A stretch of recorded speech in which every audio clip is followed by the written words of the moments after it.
बेटा हमने डिस्कस किया केमिकल काइनेटिक्स को लेके।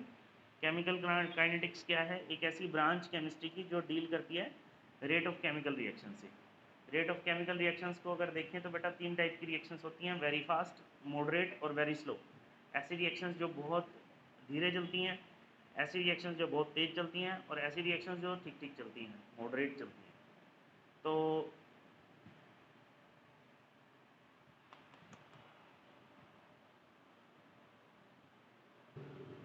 हाँ जी बेटा, तो rate of chemical reaction, rate of chemical reaction क्या है बेटा? Change in concentration of any species, किसी भी स्पीशीज की कंसंट्रेशन में change per unit time, unit time के हिसाब से उसको हम कहते हैं rate of chemical reaction. Rate of chemical reaction की जो यूनिट होती है वो क्या होती है बेटा?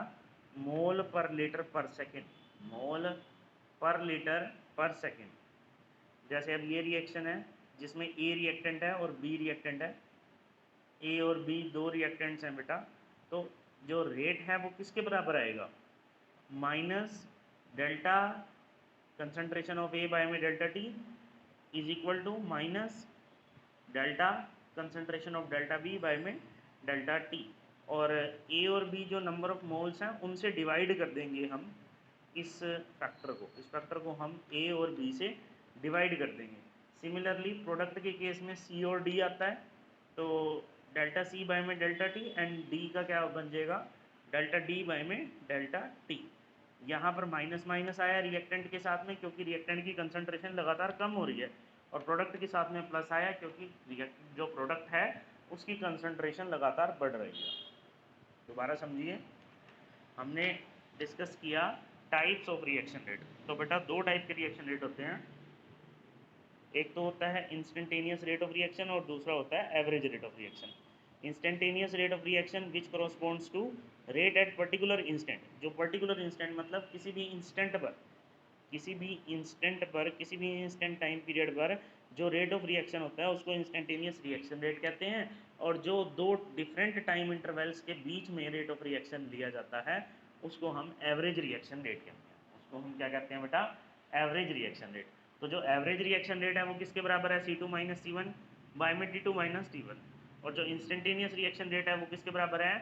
D of concentration of C by में DT2, बाय में DT2। तो T2 इंस्टेंट पर अगर हमारी कंसंट्रेशन C3 है तो C3 बाय में T2 जो है वो इंस्टेंटेनियस रेट ऑफ रिएक्शन होगा, वो इंस्टेंटेनियस रेट ऑफ रिएक्शन होगा। तो ये हमने इंस्टेंटेनियस रेट ऑफ रिएक्शन और एवरेज रेट ऑफ रिएक्शन के बारे में करा। हमने क्या डिस्कस किया? Factors affecting rate of reaction. 4 factor पड़े बेटा, nature of reactants, temperature, surface area, catalyst. Nature of reactant से हमें ये पता चलता है कि किस रिएक्टेंट की बॉन्ड स्ट्रेंथ ज़्यादा है और रिएक्शन उसमें स्लो होगी, जिसमें बॉन्ड स्ट्रेंथ कम है रिएक्शन उसमें फास्ट होगी। टेम्परेचर से हमें ये पता चलता है कि टेम्परेचर इंक्रीज़ करने से रेट ऑफ रिएक्शन हमारी बढ़ जाती है, यानी कि अगर हम टेम्परेचर इंक्रीज़ करेंगे तो रेट बढ़ जाएगा क्योंकि काइनेटिक एनर्जी बढ़ती है। तो ऐसा देखा जाता है 10 डिग्री राइज जो है टेम्परेचर रेट ऑफ रिएक्शन को डबल कर देता है सीधा। फिर सरफेस एरिया, सरफेस एरिया जितना ज़्यादा होगा रेट ऑफ रिएक्शन उतनी ज़्यादा होगी। फिर कैटलिस्ट, कैटलिस्ट जितना अच्छे से वर्क करेगा रेट ऑफ रिएक्शन उतनी ही ज़्यादा होएगी, क्योंकि कैटलिस्ट जो है एक ऐसा केमिकल है जो कि एक नया पाथ प्रोवाइड करवाता है केमिकल रिएक्शन को होने के लिए, एक नया पाथ प्रोवाइड करवाता है बेटा केमिकल रिएक्शन को होने के लिए। तो ये हमने करे बेटा रेट ऑफ रिएक्शन के बारे में चीज़ें डिस्कस करी।